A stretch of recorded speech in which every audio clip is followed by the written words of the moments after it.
2022년 10월 30 종교개혁주일 사도신경 고백하시면서 하나님께 신령과 진정으로 예배드리시겠습니다. 전능하사 천지를 만드신 하나님 아버지를 내가 믿사오며 그 외아들 우리 주 예수 그리스도를 믿사오니 이는 성령으로 잉태하사 동정녀 마리아에게 나시고 본디오 빌라도에게 고난을 받으사 십자가에 못 박혀 죽으시고 장사한 지 사흘 만에 죽은 자 가운데서 다시 살아나시며 하늘에 오르사 전능하신 하나님 우편에 앉아 계시다가 저리로서 산 자와 죽은 자를 심판하러 오시리라. 성령을 믿사오며 거룩한 공회와 성도가 서로 교통하는 것과 죄를 사하여 주시는 것과 몸이 다시 사는 것과 영원히 사는 것을 믿사옵나이다. 아멘. 예수님의 보혈 선포 기도문 10 함께 선포하시겠습니다. 예수님의 보혈은 나로 하여금 거룩하신 하나님을 섬기도록 지성소에 들어가게 하십니다. 아멘. 아멘. 344장 믿음으로 가리라.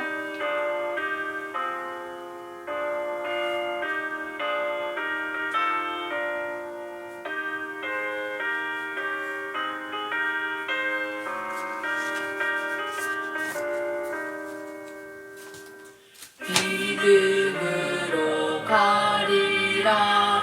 주님 다신 고난의 길 주님 말씀 붙잡고 승리하며 살아가리.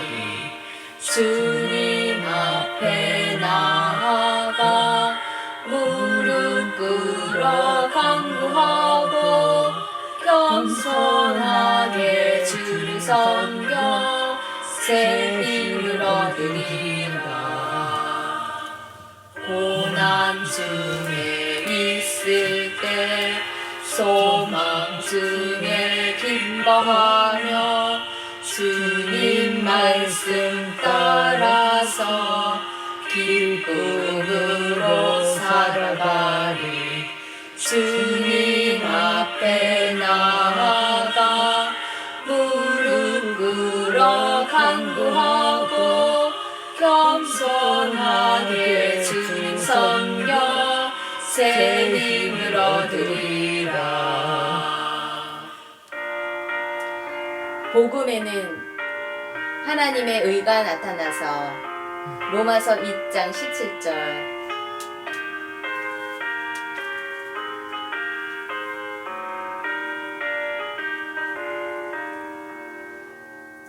악한 세력 애워싸 근고난이 닥쳐와도 주님 말씀 붙잡고 권능으로 물리치리. 주님 앞에 나아가 무릎 꿇어 간구하고 겸손하게 주님 섬겨 새 힘을 얻으리라.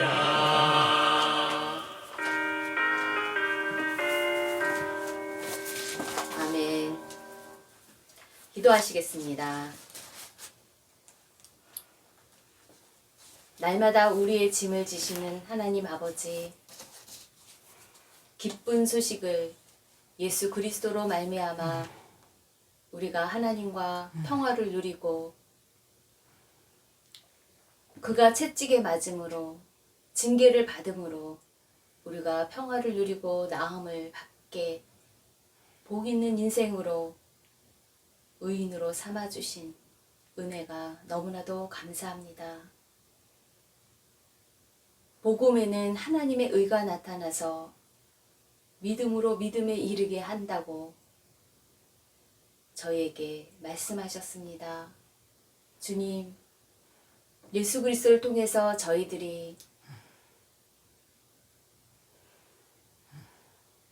죽을 수밖에 없는 악인, 죄인이 의인이 되어 주님과 화평케 관계를 맺음에 감사한 인생입니다. 하지만 그것에 저희들이 머무르는 것이 아니라 믿음에 이르는 삶이 저희 마음 가운데 변화가 있을 수 있도록 저희들이 자원하는 마음을 새롭게 하여 주시옵소서. 날마다 자기를 부인하고 예수 그리스도의 장성한 분량까지 자라나도록 저희들이 마음의 변화를 받아 하나님의 기쁘시고 온전하시고 선하신 뜻이 무엇인지 분별하여서 악을 악하다고 이야기하여 진리가 너희를 자유케 하는 그 의인으로 저희들이 사용되도록 도와주시옵소서. 종교개혁주의를 맞이하여서 우리들의 선진들이 오직 의인은 믿음으로 살아간 그들의 발자취를 저희들도 저희 마음 가운데 영육이 싸우는 그 싸움 가운데 늘 믿음으로 싸워 승리하는 그러한 예배자로 하나님께 영광 돌리는 삶이 일평생 주님 나라 갈 때까지 연결되는 삶으로 영광 돌리게 하실 예수님의 이름으로 기도드립니다. 아멘. 오늘의 말씀 봉독은 한 절입니다. 로마서 1장 17절입니다.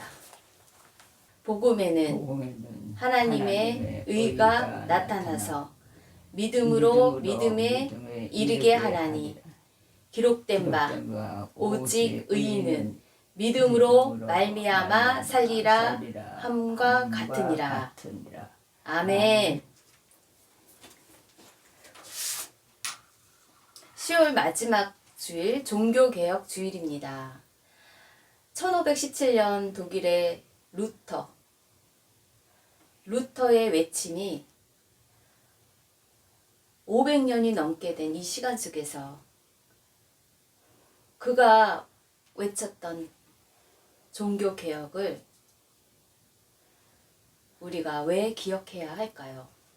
누군가의 외침은 마땅히 예수님을 믿는 성도라면 누구나 이 세대를 본받지 말고 오직 마음을 새롭게 개혁할 이유가 담겨 있기 때문이죠. 종교개혁이 아니었으면 오직 말씀, 이 성경의 신앙을 전수받기 어려웠을 것입니다. 1517년의 종교개혁은 한국 기독교를 세운 머릿돌이었음을 기억합니다. 종교개혁은 지금도 우리 마음속에 영과 육이 계속 싸우며 변화를 받아 하나님의 선하시고 기뻐하시고 온전한 뜻이 무엇인지 분별하도록 매일매일 싸워야 하는 개혁입니다.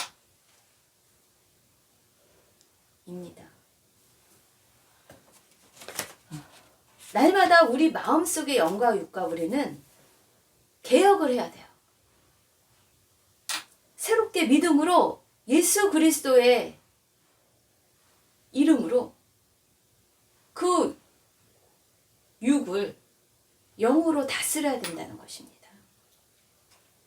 속담에 고여있는 물은 썩는다라는 말이 있듯이 정체되면 부패하게 됩니다.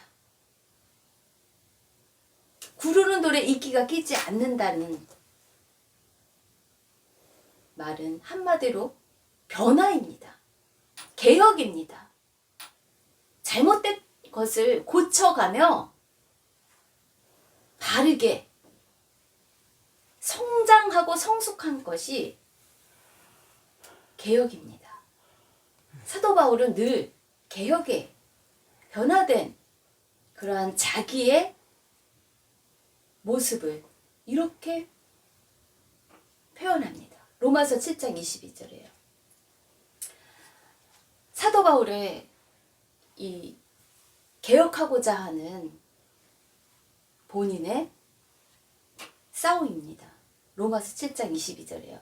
내 속사람으로는 하나님의 법을 즐거워하되 내 지체 속에서 한 다른 법이 내 마음의 법과 싸워 내 지체 속에 있는 죄의 법으로 나를 사로잡는 것을 보는도다. 오호라 나는 공고한 사람이로다. 사도 바울이 예수님을 믿는 믿음으로 의롭게 됐는데 공고하대요. 왜요?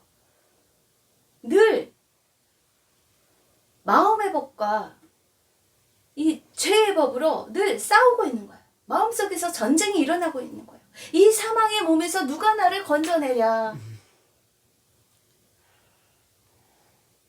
누가 나를 건져내겠습니까? 오직 예수 그리스도를 믿는 믿음으로 나아가야 하는 것입니다. 개혁되어야 하는 것입니다. 변화되어야 하는 것입니다. 새로워져야 하는 것입니다. 오직 예수 그리스도를 믿는 믿음으로 나아가야 한다는 것입니다. 세상은 이러한 종교개혁을 기억하지 않습니다. 그런 세상에게 그리스도인이 알아달라고 기대할 필요가 있겠습니까?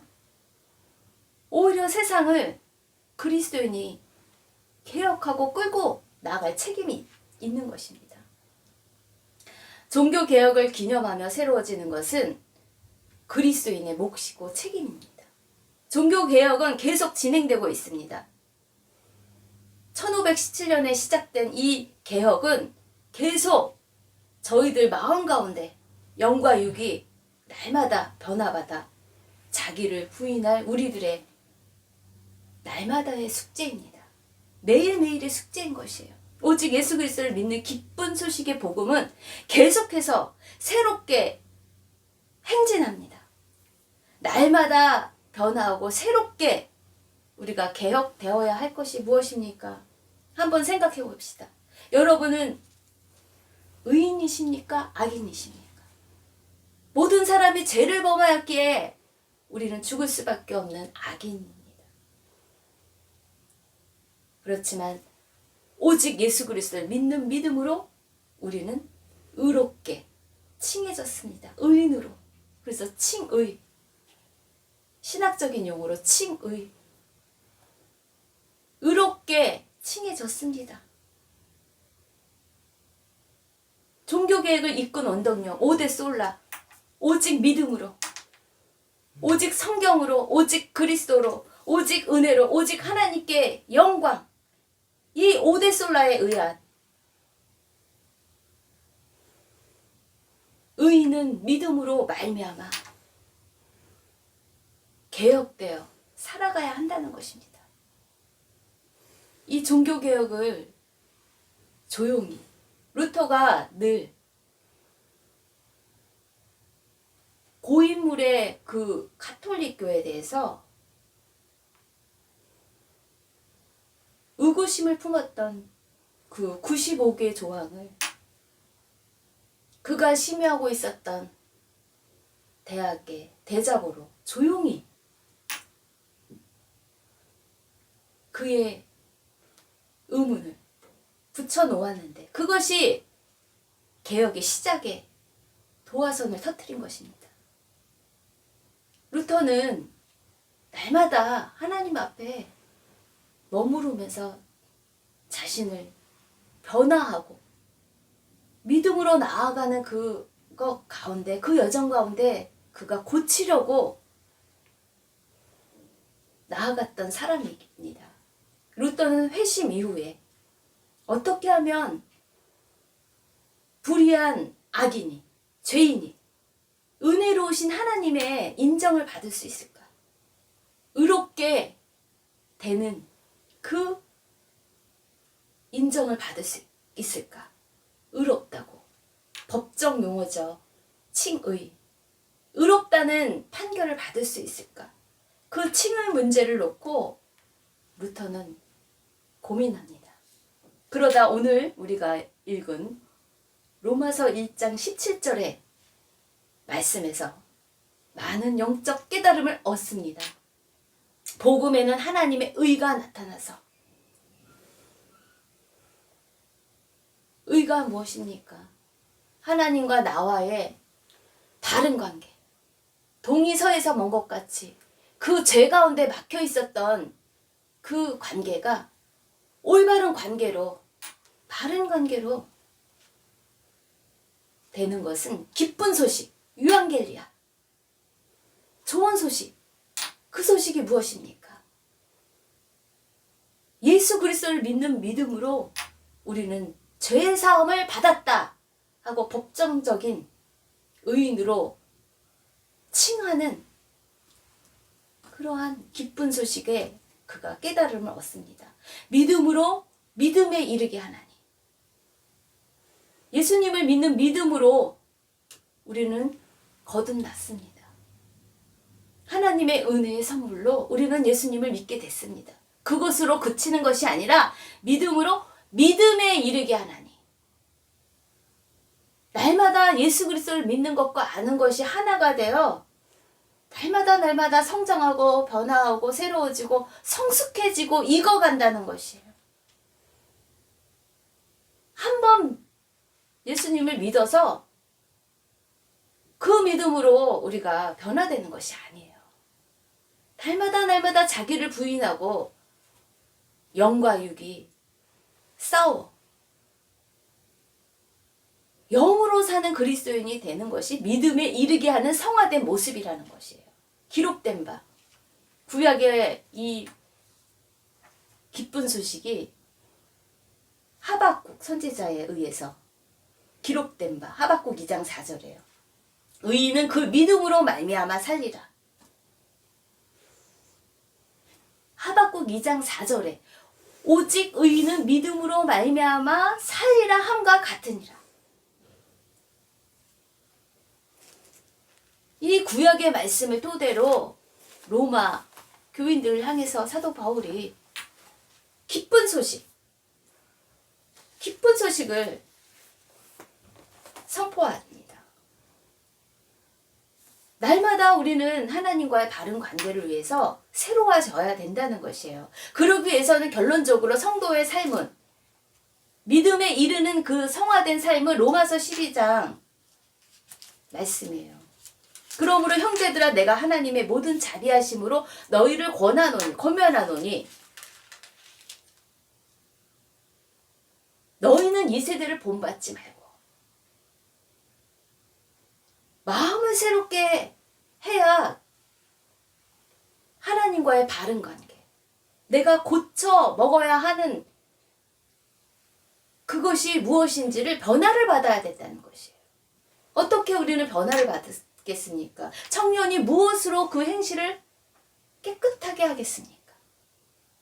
우리가 어떠한 검은 때가 묻었는지 거울을 봐야 됩니다. 그 거울이 바로 이 말씀을 통해서 우리의 고쳐 먹어야 할 것들, 먹보다도 검은 이 죄악을 이 말씀의 거울을 통해서 우리가 보고 변화를 받아야 합니다. 회개하며 고쳐 먹어야 합니다. 개혁되어야 합니다. 그럴 때 하나님의 선하시고 기뻐하시고 온전한 뜻이, 하나님의 뜻이 무엇인지 분별할 수 있다는 것이에요. 하나님의 뜻을 분별하는 것은 쉽지 않습니다. 내가 날마다 개혁될 때, 하나님 앞에서 올바른 관계를 가질 때여야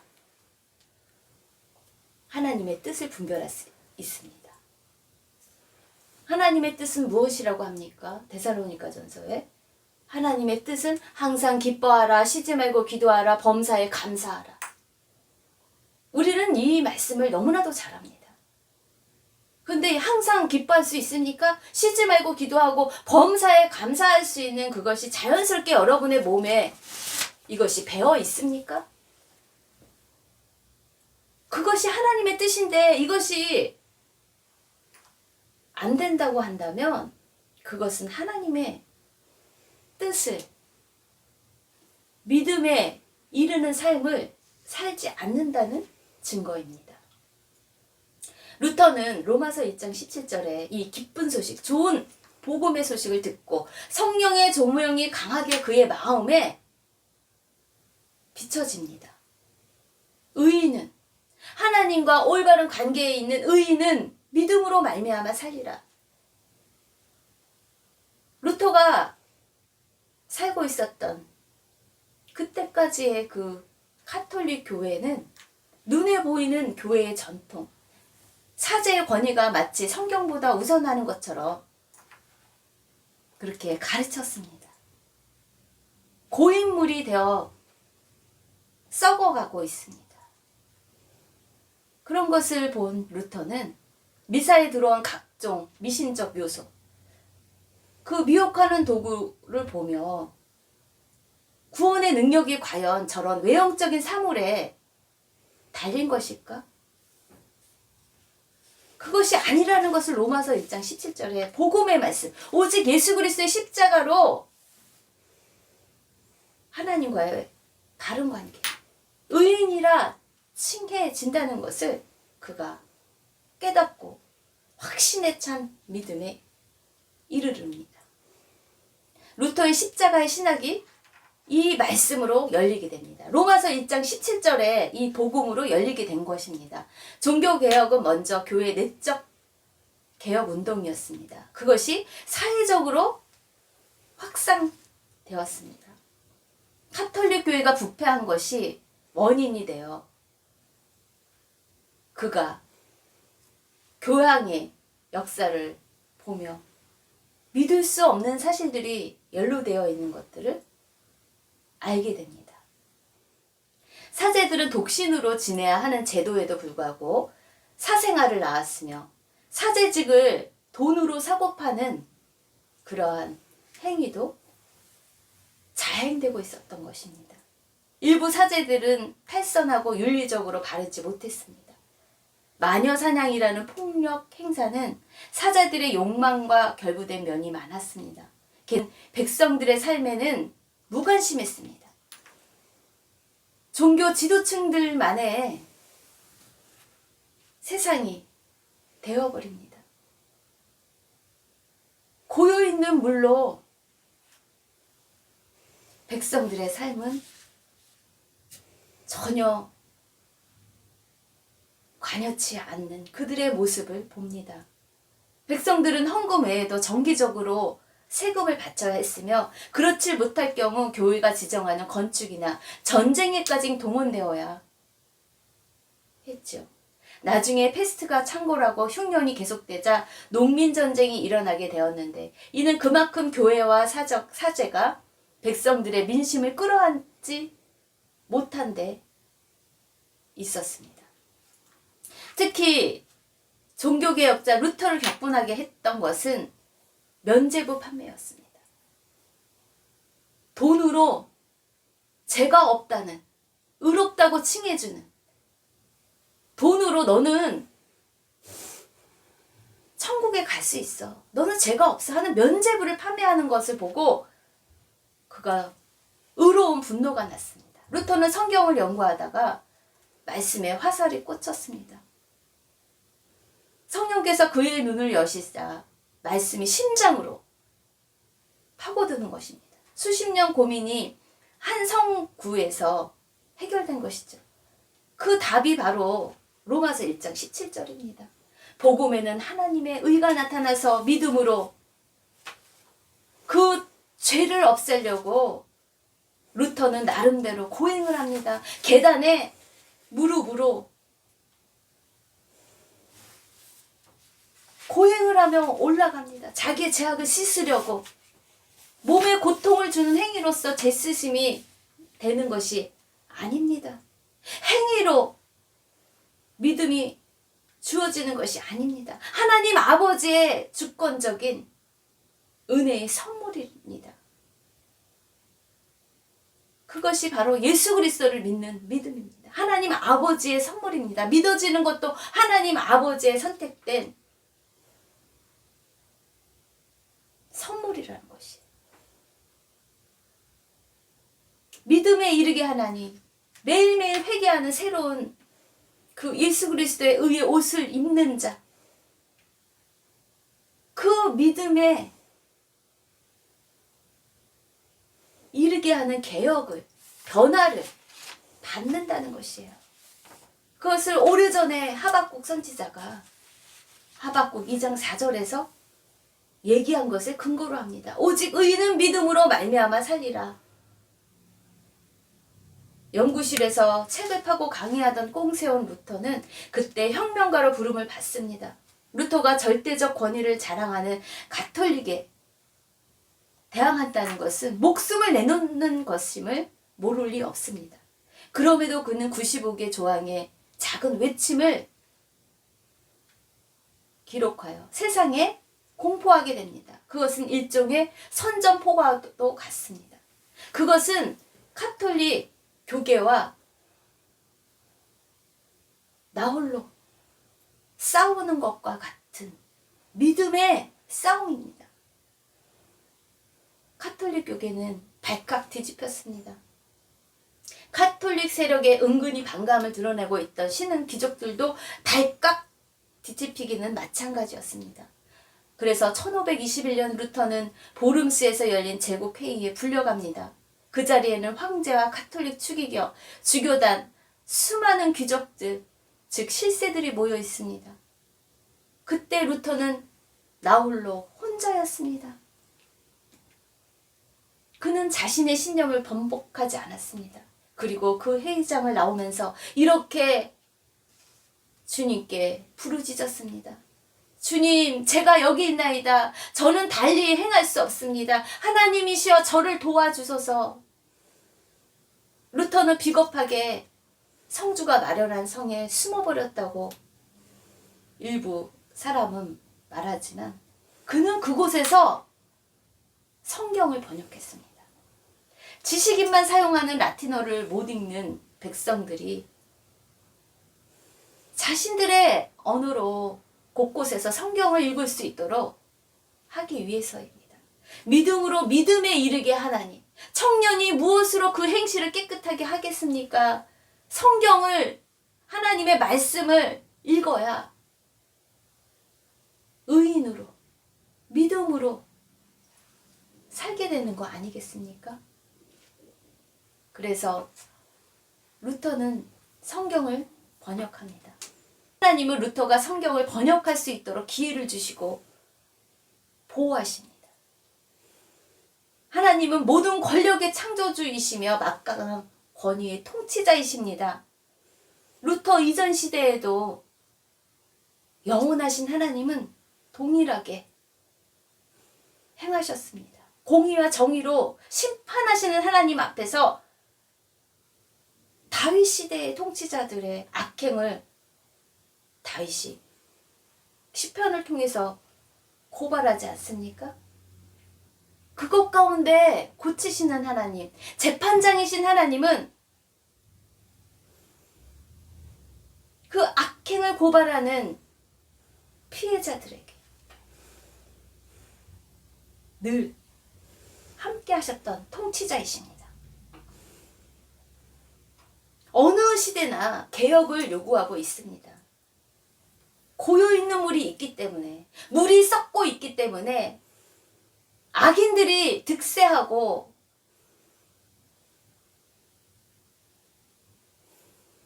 악인들이 판을 치고 있는 요지경 세상이 어느 시대나 있었기 때문에 곳곳에서 개혁을 요구합니다. 인류는 악한 통치자의 권력층의 기득권 세력들로부터 불의와 폭력, 말하자면 갑질의 행포를 하고 있으나 인류의 역사가 증명하듯이 반드시 하나님은 악인을 심판하십니다. 의인은 끝에 승리하고 악인은 반드시 멸망합니다. 가령 약하고 소박하지만 양심적으로 선하게 살아가는 사람이 불의의 사고를 당하다든지 불치의 병에 걸려 고통의 나락으로 떨어지는 경우도 있습니다. 그렇다고 오해하지 마십시오. 그것이 하나님이 함께하지 않는 증거라고 오해하지 마십시오. 반면에 알게 모르게 부정을 저지르거나 부실공사를 한 사람은 편안하게 더 오래 살아가는 것을 보면 정말 요지경 세상 일처럼 보일 수 있습니다. 하지만 오래전 하박국 선지자도 그러한 것 때문에 악인들이 더 잘 되는 것 때문에 하나님께 항의했습니다. 그때 하나님이 하박국 선지자에게 말씀하십니다. 보라, 그의 마음은, 악인의 마음은 교만하며 그의 속에서 정직하지 못하느니라. 그러나 의인은 그 믿음으로 말미암아 살리라. 악인이 어떻게 잘 되는 것처럼 보이게 살아도, 갑질을 행포를 부리고 살아도 그것에 대해서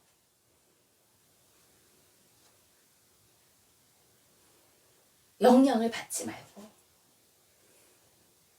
위에 계신 하나님의, 살아계신 하나님의 공의의 하나님을 바라보면서 믿음으로, 그럴수록 악한 시대일수록, 악한 횡포에 악인들이 득세할수록 더 믿음으로 살아가라. 그 살아가는 방법은 언제든지 말씀을 목에 매며 마음판에 새기며 그 악한 시대를 믿음으로, 믿음에 이르게 하는 그러한 삶을 살 수 있다고 하박국 선지자에게 하나님은 오래전에 말씀하셨어요. 어찌하여 이스라엘 백성들은 이렇게 고통을 받느냐고 하박국 선지자가 하나님께 항의했던 내용입니다. 정의가 짓밟히는 세상이 되었노라고 따졌으나 하나님은 의인은 그 믿음으로 말미암아 살아라. 악인이 어떻든 간에 의인으로서 살아계신 하나님의 공의와 정의를, 그 사랑을 믿고 그것에 흔들리지 말고 살아가야 하는 것이 믿음입니다. 일시적으로 어둠의 권세가 지배한다고 해서 선한 사람이 세상에서 인정받지 못한다고 해서 한탄할 필요가 없다는 것이에요. 그것은 순간이기 때문이에요. 반드시 말씀은, 영원한 말씀은 각 사람이 행한 대로 심판하신다는 거예요. 그래서 에스겔 선지자도 말하죠. 너희는 돌이켜 회개하고 모든 죄에서 떠날지어다. 잠시 지금 잘돼 보이는 악인의 형통함을 보고 그것에 대해서, 그 세상에 대해서, 그 정치판에 대해서, 그 요직경 세상에 대해서 너희들이 한탄할 필요가 없다. 반드시 하나님은 각 사람이 행한 대로 심판하시기 때문이다. 누가 하나님의 이 정의와 공의를 외치겠습니까? 진짜 크리스찬입니다. 진짜 크리스찬은 하나님의 사람으로 그분의 소리를 전달해야 합니다. 이 땅에 악을 악하다고 회개하라 천국이 가까웠다는 진리를 선포할 외침이 종교개혁주의, 그 종교 지도자들, 오래전부터 예수님을 믿는 그러한 자들로부터 개혁이 되어야 된다는 것이에요. 고인물이 되어서 자기의 기득권에 모든 권력을, 그 완장을 계속 유지하려고 썩게 만드는 자가 아니라 날마다 자기를 개혁하고 예수 그리스도의 앞에서, 주님의 십자가 앞에서 내가 사는 것은 그리스도니 내 몸에서 그리스도만이 존귀하게 영광 돌리게 하기 위해서 몸부림치게 자기를 복종해야 된다는 것입니다. 먼저 성전이 되어서, 성령의 전이 되어서 이 세대를 본받지 말고 개혁되어야 한다는 것입니다.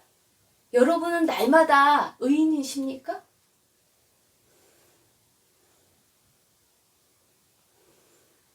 예수님을 믿는 믿음으로 우리가 의롭게 되었다는 법적인 선언이 되었지만, 칭의가 되었지만, 믿음에 이르게 하는 그러한 싸움에서 우리는 악인이 될 때가 있습니다. 남에게 피해를 줄 때도 있습니다. 왜? 우리가 인간인 거로, 연약함이 있는 거로 넘어질 수가 있습니다. 그럴 때 말씀의 거울을 통해서, 기도를 통해서, 하나님과의 바른 관계를 통해서 우리가 새롭게 잘못된 것들을 고쳐먹는 여러분 가운데 있길 소망합니다. 정의만을 부르짖는 사람을 우리는 경계해야 합니다. 왜냐하면 하나님은 공의와 사랑의 하나님이시기 때문입니다. 정의가 잘못되었거나 틀려서가 아닙니다. 정의는 하수같이 흘러야 하고 공의는 강물처럼 흘러야 합니다. 정의 없는 세상은 공기 없는 세상과 같은 것이기 때문입니다. 공기가 깨끗하면 모든 사람들이 건강하게 살 수 있습니다. 하지만 공기가 더러우면 모든 사람들이 죽음을 경험하게 되잖아요. 그렇다고 해서 사랑만을 부르짖는 사람도 경계해야 됩니다. 정의가 빠진 사랑은 더 이상 사랑일 수 없기 때문입니다. 그것은 감정이요, 자기 연민, 자기 합리화에 불과할 수 있기 때문입니다. 누구든지 정의를 부르짖을 만큼 의로운 사람도 없으며 사랑을 말할 만큼 희생과 헌신하는 사람도 없습니다. 오직 예수 그리스도밖에 없다는 것입니다. 정의는 다른 사람을 고발할 수 있고 겁을 줄 수 있습니다. 협박할 수 있으나 정의의 덫에 가장 먼저 걸려드는 사람은 바로 누구입니까? 자기 자신입니다. 그래서 사도 바울이 오호라 나는 공고한 사람이로다. 마음으로는 하나님의 법을 사랑하는데 이 육신으로는 죄의 법을, 자기가 편한 그 육적인 것에 연약함이 있다고, 그래서 날마다 싸운다고 그가 한탄하고 있지 않습니까? 정의를 부르짖는 사람은 분노하거나 욕을 해서는 안 됩니다. 정의를 부르짖는 사람은 온순한 사람이요, 겸손한 사람이어야 합니다. 예수님 십자가 사랑으로, 용서의 사랑으로 나아가야 합니다. 진정한 정의는 사랑과 용서가 동반될 때 그 가치, 그 빛이 빛나는 법입니다. 누가 끝까지 하나님의 공의로운 심판에 남을 수 있겠습니까? 영원하신 하나님 말씀에 이 세대를 본받지 않고 마음과 생각의 변화를 받는 자입니다. 그러므로 종교개혁은 이 10월 30, 이 마지막 주일에 있는 그 시간에만 기념하고 기억될 것이 아니라 매일매일 우리가 싸워야 할 운동입니다. 말씀과 기도로 거룩하여 우리가 날마다 새로워지는 진짜 그리스도인이 되길 믿습니다. 봉헌하시겠습니다. 사랑과 정의의 하나님 감사합니다. 우리에게 말씀을 통해서 하나님과 바른 관계로 새롭게 빚어지게 하심에 감사합니다. 믿음으로 믿음에 이르게 하는 삶을 드려지도록 저희가 지금 봉헌한 이 예배자들 가운데 말씀과 기도로 늘 거룩한 예배자로 하나님께 영광 돌리는 삶이 되도록 축복하여 주시옵소서. 하늘의 비밀된 것들로 의롭게 사는 그 믿음으로 끝까지 승리케 하실 예수님의 이름으로 기도합니다. 지금은 우리 주 예수 그리스도의 은혜와 그 크신 하나님의 거룩하신 사랑과 성령님의 내주 교통하심이 온 땅의 백성들 가운데 함께 있길 간절히 축원드립니다. 아멘.